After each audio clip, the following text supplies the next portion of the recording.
ఒకప్పుడు ప్రశాంతంగా ఉన్న ఛత్తీస్గఢ్ పల్లెలు ఇప్పుడు తుపాకుల మోతతో మారుమోగుతున్నాయి. 2026 వరకు మావోలు లేకుండా చేస్తామన్న హోమ్ మినిస్టర్ శపథంతో కేంద్ర బలగాలు దండకారణ్యంలో జల్లెడ పడుతున్నాయి. బలగాల దాడులతో చిన్నాభిన్నమవుతున్న మావోలు ఇప్పుడు తెలంగాణ వైపు చూస్తున్నారు. డ్రోన్ల సాయంతో కూంబింగ్ చేస్తున్న బలగాలకు మావోలు కూడా అత్యాధునిక ఆయుధాలు వాడుతూ ధీటుగా బదిలిస్తున్నారు. ఇదే విషయంపై ఇప్పటివరకు ఏ మీడియా సంస్థ చూపని ప్రదేశాలలో చూపుతూ మా టీ న్యూస్ ప్రతినిధి సాంబశివరావు ఛత్తీస్గఢ్ దండకారణ్యం నుంచి గ్రౌండ్ రిపోర్ట్ అందిస్తారు. తెలంగాణలో మావోయిస్టుల అలజడులు పెరగడానికి కారణం ఏంటి? అబుజ్మడ్ అడవులు ఖాళీ కావటం, పోలీసుల పహారా పెరగడంతోనే వారంతా తెలంగాణ వైపు వస్తున్నారా? తెలంగాణ వైపు వచ్చినటువంటి మావోయిస్టులు ఎక్కడి నుంచి వస్తున్నారు? ఏ కారణం చేత తెలంగాణలో ప్రవేశిస్తున్నారు? ఇక్కడ జరుగుతున్నటువంటి ఎన్కౌంటర్లు, లొంగుబాట్ల వెనుక ఛత్తీస్గఢ్ దండకారణ్యంలో నెలకొన్నటువంటి పోలీస్ బేస్ క్యాంపులే కారణమా అనేటువంటి అంశాన్ని ఇవాళ గ్రౌండ్ రిపోర్ట్ ద్వారా మేము ముందుంచేటువంటి ప్రయత్నం చేస్తాను. ఇప్పటి వరకు మావోయిస్టు ప్రభావిత ప్రాంతంలో ఎవ్వరూ అడుగు పెట్టినటువంటి కవరగట్ట ప్రాంతానికి మనం వెళ్తున్నాము. ఛత్తీస్గఢ్లో ఉన్నటువంటి అత్యంత ప్రమాదకరమైనటువంటి మావోయిస్టు స్థావరంగా విరాజిల్లుతున్నటువంటి కవరగట్ట ప్రాంతం బీజాపూర్ జిల్లాలో ఉంటుంది. ప్రస్తుతం మనం ఆ కవరగట్ట ప్రాంతానికి చేరుకున్నాము. ఇక్కడ మావోయిస్టులు వర్సెస్ భద్రతా బలగాల యుద్ధ వాతావరణం ఎట్లా ఉందనేటువంటి వాతావరణాన్ని మీకు చూపించేటువంటి ప్రయత్నం చేస్తాను. ఇది ఎక్స్క్లూజివ్ గ్రౌండ్ రిపోర్ట్. ఇప్పటివరకు ఏ మీడియా సంస్థ కూడా ఇంత లోపలికి, ఇంత బీజాపూర్ జిల్లాలో కవరగట్ట ప్రాంతానికి వచ్చింది లేదు. వరుసగా ఏర్పాటైనటువంటి పోలీసు అవుట్ పోస్టులు, బేస్ క్యాంపులు ఇటు మావోయిస్టులకు సవాల్ చేస్తుంటే నెత్తుటి బాకీ తీర్చుకుంటామని మావోయిస్టులు కూడా అదే స్థాయిలో సవాల్ చేస్తున్నారు. దీనికి అంతం ఎప్పుడు? రండి నాతో పాటు మీ అందరికీ ఒక ఎక్స్క్లూజివ్ గ్రౌండ్ రిపోర్ట్ చూపిస్తాను. పవిత్రమైన అడవులు, ప్రశాంతమైన వాతావరణంతో కూడినటువంటి ఛత్తీస్గఢ్ పల్లెల్లో ఇవాళ బాంబుల మోత మోగడానికి ఒక కారణాన్ని పోలీస్ బలగాలు చెప్తున్నాయి. తర్రెం ఘటనలో ఏదైతే భద్రతా బలగాలను మట్టుపెట్టినటువంటి హిడ్మానే తమ టార్గెట్ అని చెప్తున్నాయి. ఎవరైతే హిడ్మా తమకు ఇచ్చినటువంటి సవాళ్ళను తీసుకున్న తర్వాతనే కేంద్ర ప్రభుత్వం దాన్ని సీరియస్గా తీసుకుందని చెప్తున్నారు. మనం ఉన్నటువంటి ఈ ప్రాంతం దగ్గర దగ్గర మనం చాలా లోపలికి వచ్చినటువంటి నేపథ్యంలో ఈ కవరకట్ట ఏరియా ప్రాంతంలో 2013లో జరిగినటువంటి కేకేడబ్ల్యూ ఎన్కౌంటర్, తెలంగాణకు సంబంధించినటువంటి కేకేడబ్ల్యూ ఎన్కౌంటర్లో దాదాపు మొత్తం 13 మంది మావోయిస్టులు తెలంగాణ క్యాడర్ చెందినటువంటి మావోయిస్టులను ఇక్కడే మట్టుపెట్టారు. ఇదే ప్రాంతంలో మావోయిస్టులు ప్రతీకార దాడిలో చేసినప్పుడు ఒక శివ అనేటువంటి ఇన్స్పెక్టర్ కూడా చనిపోయినట్టు ఈ స్థానిక ప్రజలు చెప్తున్నారు. ఇక్కడే అతని డెడ్ బాడీని పడేసి ఎలా తీసుకెళ్తారో తీసుకెళ్ళండి అంటూ మావోయిస్టులు సవాల్ చేస్తే 4 రోజుల పాటు మనం చూపిస్తున్నటువంటి దృశ్యాలలో ఉన్నటువంటి ప్రాంతంలోనే ఆ ఇన్స్పెక్టర్ డెడ్ బాడీ పడి ఉంది. 4 రోజుల తర్వాత కొంతమంది మావోయిస్టు మీడియేటర్లు కావచ్చు, మీడియా ప్రతినిధులు కావచ్చు, రాయబారం నేర్పినటువంటి నేపథ్యంలోనే ఆ డెడ్ బాడీని తీసుకెళ్లేందుకు మావోయిస్టులు అనుమతి ఇచ్చారు. ఇప్పుడు ఈ పల్లెలలో జరుగుతున్నటువంటి ఆధిపత్య పోరులో 2-3 వేల మంది ఉండేటువంటి మావోయిస్టులు ఏరివేసే లక్ష్యంగా జరుగుతున్నటువంటి క్రియలో దాదాపు చాలా మంది చనిపోయారని చెప్తున్నారు. 250-260 మంది పైగా చనిపోయినట్టు చెప్తున్నారు. పోలీసు బలగాలు మాత్రం 2008 మంది చనిపోయినట్టుగా లాస్ట్ ఇయర్లో జరిపినట్టు చెప్తున్నారు. మనకున్న సమాచారం ప్రకారం అధికారికంగా దాదాపు 300 మంది పైన చనిపోయారు. మావోయిస్టు అగ్రనేతలంతా లొంగుబాటు పడుతున్నారు. మరోపక్క ఎన్కౌంటర్లలో బలవుతున్నటువంటి పరిస్థితి కనిపిస్తుంది. ఈ నేపథ్యంలో మావోయిస్టుల ఉనికే ప్రశ్నార్థకంగా మారినటువంటి పరిస్థితి ఛత్తీస్గఢ్ నెలకొని ఉంది. ఇదే తెలంగాణకు డేంజర్గా మారిందని పోలీసు భద్రతా బలగాలు కూడా చెప్తున్నాయి. ఇక్కడ నుంచి వెనుకంజం వేసినటువంటి మావోయిస్టులు తెలంగాణ వైపు కదులుతున్నారని కూడా భద్రతా బలగాలు చెప్తున్నారు. అందులో భాగంగానే క్రాస్ బార్డర్ ఆపరేషన్ కూడా తెలంగాణ ప్రాంతంలో మావోయిస్టులు ఉన్నారనేటువంటి సమాచారం మేరకే క్రాస్ బార్డర్ ఆపరేషన్ కూడా ఛత్తీస్గఢ్ భద్రతా బలగాలు నిర్వహించాయి. మావోయిస్టులతో పోరాటం అంటే మనం చూసినంత ఈజీ కాదు. అందుకే భద్రతా బలగాలు పూర్తి స్థాయి సంరక్షణ చర్యలు తీసుకుంటాయి. ఎందుకంటే మావోయిస్టులు ఎప్పుడు ఎటు నుంచి దాడి చేస్తారో తెలియదు, ఏ రకంగా పట్టుబెట్టే ప్రయత్నం చేస్తారో తెలియదు. వెళ్ళేటువంటి దారిలో ల్యాండ్ మైన్స్ ఉండొచ్చు, దానిలో ఏర్పాటు చేసినటువంటి బాంబులు ఉండొచ్చు, ఏదైనా ఉండొచ్చు, ఏమైనా జరగవచ్చు. కానీ అంతిమ లక్ష్యాన్ని చేరుకోవాలనేటువంటిది భద్రతా బలగాల యొక్క లక్ష్యం. ఆ లక్ష్యాన్ని చేరుకోవడంలో భాగంగా భారత సైన్యం వినియోగించేటువంటి మైన్ ప్రొటెక్షన్ వెహికల్, ఎంపీవీ అంటారు, ఈ మైన్ ప్రొటెక్షన్ వెహికల్ని అందుబాటులోకి తీసుకొచ్చింది ఛత్తీస్గఢ్లో ఉన్నటువంటి భద్రతా బలగాలు. వీటిలో ప్రయాణించడం ద్వారా లేదంటే ఈ ఎంపీవీలను వాడడం ద్వారా భద్రతా బలగాలు సేఫ్టీ కోసం దీన్ని వినియోగిస్తుంటాయి. ఎందుకంటే ఛత్తీస్గఢ్లో పెట్టని కోట, మావోయిస్టు పార్టీకి పెట్టని కోటగా ఉన్నటువంటి ఛత్తీస్గఢ్లో మావోయిస్టులను వేటాడడం అనేది అంత సహజమైన పని కాదు, అంత ఈజీ అయినటువంటి పని కూడా కాదు. అందుకే కేంద్ర బలగాలన్నింటినీ కూడా రంగంలోకి దింపినటువంటి ఛత్తీస్గఢ్ ప్రభుత్వం వారికి ప్రొటెక్షన్గా ల్యాండ్ ప్రూఫ్ వెహికల్ని, ఎంపీవీ మైన్స్ ప్రూఫ్ వెహికల్ని ఏర్పాటు చేశారు. ఎందుకంటే ఛత్తీస్గఢ్లో మనం ప్రయాణించేటువంటి రహదారిలో ఎక్కడ ల్యాండ్ మైన్స్ ఉంటాయో తెలియదు, ఎక్కడ ప్రెషర్ బాంబులు ఉంటాయో తెలియదు, ఎప్పుడు ఎటు నుంచి రాకెట్ లాంచర్ వచ్చి పడుతుందో కూడా తెలియదు. ఎందుకంటే గతంలో సాంప్రదాయమైనటువంటి ఆహ్, ఆయుధాలను వినియోగించినటువంటి మావోయిస్టులు ఇప్పుడు ఇంటర్నేషనల్ కంట్రీ మేడ్ వెపన్స్‌తో పాటు ఇంటర్నేషనల్ మెయిడ్ ఆయుధాలను కూడా సమకూర్చుకొని దాడులకు తెగబడుతున్నటువంటి నేపథ్యంలో మావోయిస్టుల నుంచి రక్షణ పొందేందుకు మైన్స్ ప్రూఫ్ వెహికల్ అని కూడా అందుబాటులోకి తీసుకొచ్చారు. దాంతో పాటే మనం ముందే చెప్పుకున్నాం, డ్రోన్ల సహకారం, డ్రోన్ల పహారా ఉంటుందని చెప్పుకున్నాం. దాంతో పాటు డిజిటల్ కెమెరాలకు సంబంధించినటువంటి ట్రాప్స్ ఉన్నాయి. దాంతో పాటు శత్రు దుర్భేద్యమైనటువంటి పోలీస్ బేస్ క్యాంపులు నిర్మించుకుంటున్నారు. అవన్నీ సమకూర్చుకున్నటువంటి భద్రతా బలగాలు రోజు రోజుకు అడవులోకి చొచ్చుకు వెళ్తున్నాయి. ఒక్కొక్క అడుగు ముందుకేస్తున్నాయి. అదే సందర్భంలో మావోయిస్టులు ఒక్కొక్క అడుగు వెనక్కేసుకుంటూ అయితే అమరులవుతున్నారు, లేదంటే లొంగిపోతున్నారు. ఈ 2 కుదరని పక్షంలో తెలంగాణ వైపు పారిపోతున్నారు. తెలంగాణకొచ్చి తలదాచుకునేటువంటి ప్రయత్నం చేస్తున్నారని భద్రతా బలగాలు ఛత్తీస్‌గఢ్‌లో చెప్తా ఉన్నాయి. రోజు రోజుకు మావోయిస్టులు అప్డేట్ అవుతున్నారు. యుద్ధ తంత్రాలు నేర్చుకొని మావోయిస్టుల బలం పెంచుకునేటువంటి ప్రయత్నం చేస్తున్నారు. ఈ నేపథ్యంలోనే ఛత్తీస్‌గఢ్‌లో ఉన్నటువంటి మావోయిస్టులను ఏరివేత లక్ష్యంగా కొనసాగుతుంది. ఒక పక్క మావోయిస్టులు చెప్తున్నారు, ఇక్కడ ఉన్నటువంటి ఖనిజ సంపదను ఆహ్, తే కార్పొరేట్ కంపెనీలకు అప్పజెప్పడంలో భాగంగా మాత్రమే ఈ ఏరివేత కొనసాగుతుందని చెప్తున్నారు. చీమలు దూడని చిట్టడివి, కాకులు దూరని చిట్టడివి అని చెప్పడం తప్ప ఎప్పుడు చూడనటువంటి పరిస్థితి ఉండేది. కానీ ఛత్తీస్‌గఢ్‌లో ఉన్నటువంటి బీజాపూర్ జిల్లా పామేడు నుంచి మొదలుపెడితే జీడిపల్లి మీదుగా కావరగట్ట వరకు ఉన్నటువంటి దట్టమైన అటవీ ప్రాంతంలో ఇప్పుడు టీ న్యూస్ బృందం పర్యటిస్తుంది. చూడొచ్చు ఎంత పెద్ద వృక్షాలు ఇక్కడ ఉన్నాయో. నిత్యం రక్తం మోడేటువంటి ప్రాంతం ఇది. ఎన్‌కౌంటర్లు, దాడులతో పాటు దద్దరిల్లిపోయేటువంటి ప్రాంతంలో ఇప్పుడిప్పుడే అభివృద్ధి ఛాయలు కనపడుతున్నాయి. 2 అంశాలను మనం ఇక్కడ ప్రస్తావించాల్సిన అవసరం ఉంది. ఏంటంటే ఒకటి, ఒక పక్క మావోయిస్టుల ఏరివేత కొనసాగుతుంటే, మరొక పక్క ఈ ప్రాంతంలో ఇప్పుడిప్పుడే రోడ్ల ఫార్మేషన్ జరుగుతుంది. డీప్ ఫారెస్ట్ ఇది.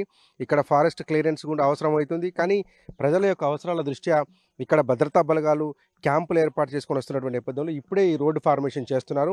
ఈ రోడ్డు ఫార్మేషన్ చేసిన తర్వాత దీని మీద సీసీ రోడ్లు వేసి ఆ ప్రాంతాన్ని అంతా అభివృద్ధి చేసేందుకు ఇక్కడ ప్రణాళికలు రచిస్తున్నట్లుగా ఛత్తీస్‌గఢ్ ప్రభుత్వం చెప్తా ఉంది. కేంద్ర ప్రభుత్వం ప్రకటిస్తూ ఉంది. కానీ మావోయిస్టులు మాత్రం ఏం చెప్తున్నారంటే, ఇక్కడ ఉన్నటువంటి అపారమైన ఖనిజ సంపదలు, భారతదేశంలో ఎక్కడా లేనటువంటి ఖనిజ సంపద అంతా కూడా ఛత్తీస్‌గఢ్‌లోనే నిక్షిప్తమైంది. ఆ అపారమైన ఖనిజ నిక్షేపాలను కార్పొరేట్ కంపెనీలకు, అదానీ, అంబానీలకు దోచిపెట్టేందుకు కేంద్ర ప్రభుత్వం ఈ రకమైనటువంటి చర్యలకు పూనుకుంటుందని మావోయిస్ట్ పార్టీ స్పష్టంగా ఆరోపిస్తుంది.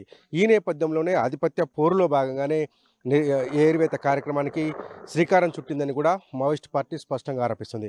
గడిచిన ఏడాది కాలంలో జరిగినటువంటి ఎన్‌కౌంటర్లలో 208 మందిని మట్టుపెట్టినట్టుగా భద్రతా బలగాలే బహిరంగంగా ప్రకటిస్తున్నాయి. ఒక పక్క 285 నుంచి 300 మంది వరకు చచ్చిపోయినట్టుగా మనకు సమాచారం ఉంది. ఎందుకంటే చాలా ఎన్‌కౌంటర్లలో మరణించినటువంటి మావోయిస్టులను ఆ మావోయిస్ట్ పార్టీకి సంబంధించిన వాళ్ళే తీసుకెళ్తారు. ఇప్పుడు ఈ దట్టమైన అడవిలో రక్తపు టేర్లు పారుతున్నటువంటి పరిస్థితి వస్తుంది. పచ్చని అడవులలో రక్తపు టేర్లకు కారణమైనటువంటి ఏం కారణమైందనేటువంటిదే చెప్పాల్సినటువంటి అంశం ఉంది. ఈ హిడ్మా రెచ్చగొట్టడం వల్లే తాము ఈ ప్రాంతానికి దాడులకు దిగుతున్నామని చెప్పి ఒక పక్క కేంద్రం చెప్తుంటే, ఇక్కడ ఉన్నటువంటి అపారమైన ఖనిజ నిక్షేపాల మీద కన్నేసినటువంటి కేంద్ర ప్రభుత్వం తమను ఏరివేసి ఈ ప్రాంత అమాయక ఆదివాసీ గిరిజనులను వెళ్ళగొట్టి ఇక్కడ మైనింగ్‌కి పాల్పడాలనేటువంటి ప్రయత్నం చేస్తుందని మావోయిస్ట్ పార్టీ ఆరోపిస్తుంది. అందుకే ఇక్కడ పరస్పర దాడులు, ప్రతి సవాళ్ళ మధ్య మావోయిస్టులు వర్సెస్ కేంద్ర బలగాలు అన్నట్టుగా ఇక్కడ ఉన్నటువంటి పరిస్థితులు కొనసాగుతున్నాయి. ఈ నేపథ్యంలోనే ఛత్తీస్‌గఢ్‌లో ఒక అంతర్యుద్ధ వాతావరణం కనపడతా ఉంది. ఒకప్పుడు ప్రశాంతతకు మారుపేరినటువంటి ఛత్తీస్‌గఢ్, బీజాపూర్ జిల్లాలో ఉన్నటువంటి ఆదివాసీ గ్రామాలు ఇప్పుడు అలజడికి, ఆధిపత్య పోరుకు సాక్షిభూతంగా నిలుస్తున్నాయి. ప్రస్తుతం మనం ఉన్నటువంటిది బీజాపూర్ జిల్లాలో ఉన్నటువంటి జీడిపల్లి అనేటువంటి గ్రామం. ఈ గ్రామంలో ఉన్నటువంటి ఆదివాసీల యొక్క అమాయకత్వాన్ని స్పష్టంగా చూడొచ్చు. బాహ్య ప్రపంచంతో సంబంధం లేని ఒక జీవితం వారిది. అక్కడ అడవిని ఆధారంగా చేసుకొని, అడవిని ఆలంబనంగా చేసుకొని బ్రతికేటువంటి మనుషులు వీళ్ళు. కేవలం ప్రపంచానికి ఇక్కడ ఒక ఆదివాసీ తెగ ఉందని మాత్రమే తెలుస్తుంది. ఇక్కడ కేవలం ఈ జీడిపల్లి బేస్ క్యాంపుకు ఈస్ట్ ఫేస్‌లో 1 కిలోమీటర్ వెళ్తే జీడిపల్లి 2 బేస్ క్యాంప్ ఉంటుంది. వెస్ట్ సైడు 3 కిలోమీటర్లు ప్రయాణిస్తే అక్కడ ఒక 3 కిలోమీటర్ల దూరంలో జీడిపల్లి 1 బేస్ క్యాంప్ ఉంటుంది. 2 బేస్ క్యాంపులను ఏర్పాటు చేసి ఈ జీడిపల్లి గ్రామంలో ఇప్పుడు టెన్షన్ వాతావరణాన్ని కనిపిస్తుంది. ఈ ప్రాంతంలో విద్యుత్ వెలుగులు కావాలంటే కేవలం మనం సోలార్ ప్యానెల్స్ మీద మాత్రం ఆధారపడి ఉండాలి. సోలార్ ప్యానెల్స్ అట్లాగే బోర్‌వెల్స్‌లో ఉంచినటువంటి నీరునే ఈ ప్రజలు ఇక్కడ తాగుతుంటారు. అమాయకమైనటువంటి గిరిజన ప్రాంత ప్రజలు వీళ్ళంతా కూడా. ఈ జీడిపల్లి బేస్ క్యాంప్ మీద ఏర్పాటు జరుగుతుంది. జీడిపల్లి 2లో జీడిపల్లి 1 బేస్ క్యాంప్ జరిగింది. ఈ బేస్ క్యాంప్‌లో మీద దాదాపు 10 రోజుల క్రితం మెరుపు దాడి చేసినటువంటి మావోయిస్టులు భీకర పోరుకు దిగారు. దాంతో దాదాపు 5 మంది జవాన్లకు గాయాలయ్యాయి. వారందరినీ కూడా సురక్షిత ప్రాంతానికి తీసుకెళ్లి వైద్యం అందించారు. ఇక్కడ ఈ ప్రాంతంలో ఒకప్పుడు అమాయకం, ఇప్పుడు అరాచకత్వం నడుస్తున్నటువంటి పరిస్థితి వస్తుంది. ఈ ప్రాంత ప్రజల యొక్క అమాయకత్వాన్ని కావచ్చు, ఈ ప్రాంత ప్రజల్లో ఉన్నటువంటి పావర్టీని అంటే పేదరికాన్ని బేస్ చేసుకొని ఇక్కడ మావోయిజం పెరిగింది అని కేంద్రం చెప్తుంది.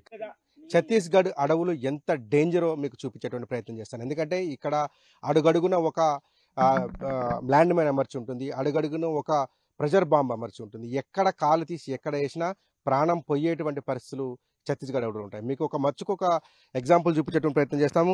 దీన్ని BGL అంటారట, గ్రానైడ్ లాంచర్కి సంబంధించినటువంటి బాంబ్ ఇది ఒకసారి ఫైర్ చేస్తే గాల్లోకి లేచి వచ్చి మనం టార్గెట్ ఎక్కడ పెడతామో అక్కడ పడి విస్ఫోటనం చెందిస్తున్నటువంటిది. ఇది 2022కు సంబంధించింది. అంటే దాదాపు ఒక 2 సంవత్సరాల క్రితం ఫైర్ చేసినటువంటిది. ఇది పేలిపోయిన తర్వాత ఈ అడవిలో పడిపోయినటువంటిది. ఇది బ్యారెల్ గ్రానైడ్ లాంచర్. అంటే మావోయిస్టుల ఏరివేతలో భాగంగా పోలీసులు వాడి ఉండొచ్చు, లేదంటే పోలీసుల మీద దాడిలో భాగంగా మావోయిస్టులు వాడి ఉండొచ్చు. అంటే దీని మీద ఉన్నటువంటి సింబల్స్ అవి చూస్తే కనుక ఇది గవర్నమెంట్ సైడ్ నుంచి ఉపయోగించినట్టుగా మనకు అర్థమవుతుంది. కాబట్టి ఇది మావోయిస్టులను లక్ష్యంగా చేసుకొని భద్రతా బలగాలు పేయించినటువంటి BGLగా చెప్తున్నారు. అంటే అడవులు ఎంత డేంజరస్గా ఉంటాయో, ఇక్కడ అడుగు తీసి అడుగు వేయడం ఎంత దారుణంగా ఉంటుందో, ఎలాంటి పరిస్థితులను ఫేస్ చేయాల్సి ఉంటుందో చెప్పేటువంటి పరిస్థితుల్లో భాగంగా ఈ యొక్క ఎక్స్క్లూజివ్ దృశ్యాన్ని మీకు చూపించేటువంటి ప్రయత్నం చేస్తున్నాను. అంతం లేని ఆధిపత్య పోరులో అన్నలొక వైపు, చేయి సాధించే క్రమంలో భద్రతా బలగాలు మరొక వైపు వెరసి ఛత్తీస్గఢ్ అడవులను యుద్ధ వాతావరణాన్ని క్రియేట్ చేస్తున్నాయి. ఎప్పుడు ఎటు నుంచి దాడి జరుగుతుందో తెలవని ఒక విపత్కర పరిస్థితిలో అమాయక ఆదివాసీలు వలసబాట పడుతున్నారు. తరచూ జరుగుతున్న దాడులను తట్టుకోలేక ఎక్కడికో వెళ్ళి తలదాచుకునే పరిస్థితులను కల్పిస్తున్నారు. బేస్ క్యాంపులు ఏర్పాటు చేస్తూ ఆధిపత్యం కోసం భద్రతా బలగాలు ప్రయత్నం చేస్తుంటే వాటి మీద దాడులు చేస్తూ తమ ఉనికిని కాపాడుకునే ప్రయత్నం మావోయిస్టు పార్టీ చేస్తుంది. అమరులైనటువంటి అన్నలను తలుచుకుంటూ రక్తపు బాకీ తీర్చుకుంటామంటూ హెచ్చరికలు జారీ చేస్తూ ముందుకు సాగుతుంది. ఈ ఆధిపత్య పోరుకు అంతం ఎప్పుడు అని ఆదివాసీలు ఎదురు చూస్తున్నారు. ఒకప్పుడు జనతన సర్కార్ పేరుతో సమాంతర ప్రభుత్వాన్ని నడిపినటువంటి మావోయిస్టులు ఇవాళ ఉనికి కోల్పోవడానికి కారణం మన వెనకాల ఉన్నటువంటి బేస్ క్యాంపులు. మొత్తం తెలంగాణ ప్రాంతం నుంచి మొదలు పెడితే, తెలంగాణలో ఉన్నటువంటి చలిమల దగ్గర నుంచి మొదలు పెడితే చలిమల, పామేడు, జీడిపల్లి 1, జీడిపల్లి 2 నుంచి మొదలు పెడితే ధర్మారం, ఆ తర్వాత కవరకట్ట, ఆ తర్వాత తర్రెం వరకు ఉన్నటువంటి టేకులగూడ, తర్రెం నుంచి మొదలు పెడితే అన్ని బేస్ క్యాంపులు ఎవ్రీ 5 కిలోమీటర్స్కి ఒక బేస్ క్యాంప్ ఏర్పాటు చేయడంతో ఈ ప్రాంతంలో మావోయిస్టుల పైన భద్రతా బలగాలు ఒక పైచేయి సాధించాయని చెప్పుకోవచ్చు. Operation Hidma, the most wanted Maoist of India అని చెప్పొచ్చు. హిడ్మాను లక్ష్యంగా చేసుకొని ముందుకు సాగుతున్నటువంటి భద్రతా బలగాలు ప్రతి 3-4 కిలోమీటర్లకు ఒకటి చొప్పున ఈ బేస్ క్యాంపులు నిర్మించారు. ఒక్కొక్క బేస్ క్యాంపులో 500 నుంచి 1000 మంది వరకు జవాన్లు ఉంటారు. CRPF, DRG, బస్తర్ ఫైటర్స్ అని, తర్వాత రకరకాల ఫోర్సెస్. CRPF అనేది మెయిన్ కమాండెంట్గా ఉంటుంది. అక్కడ నుంచి మొదలు పెడితే ప్రతి 5 కిలోమీటర్లకు ఒక బేస్ క్యాంప్ని ఏర్పాటు చేసుకొని పెద్ద ఎత్తున మావోయిస్టు ఏరివేత కార్యక్రమానికి శ్రీకారం చుట్టారు. దాంతోనే ఇవాళ ఛత్తీస్గఢ్ పల్లెల్లో మావోయిస్టు రహిత సమాజాన్ని నిర్మించడం సాధ్యమవుతుందని చెప్తున్నారు. ఏదైతే 2026 మార్చి చివరి నాటికి ఛత్తీస్గఢ్ మొత్తాన్ని తమ ఆధీనంలోకి తీసుకుంటామని కేంద్ర ప్రభుత్వం చెప్తుందో దాంట్లో భాగంగానే ఈ బేస్ క్యాంపులు ఏర్పాటు అవుతున్నాయి. ఈ బేస్ క్యాంపుల ఏర్పాటు ద్వారా ముందు ఫార్మేషన్ ఆఫ్ రోడ్లను ఫార్మేట్ చేస్తున్నారు.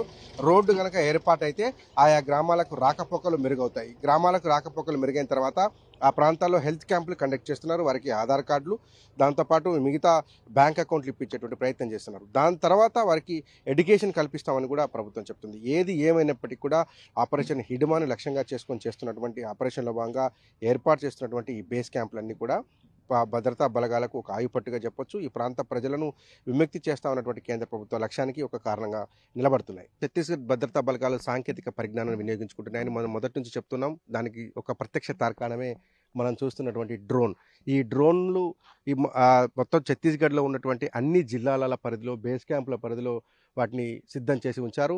మావోయిస్టు కదలికలని, ఈ అడవిలోకి ఎవరు వస్తున్నారు, ఎవరు వెళ్తున్నారనేటువంటి అంశాన్ని చాలా క్రిస్టల్ క్లియర్‌గా డిజిటల్ మ్యాపింగ్ ద్వారా చాలా క్లోజ్డ్‌గా వాచ్ చేసేటువంటి ఈ డ్రోన్‌లు ఇచ్చేటువంటి సమాచారాన్ని బేస్ చేసుకొని ఈ భద్రతా బలగాలు ముందుకు కదులుతుంటాయి.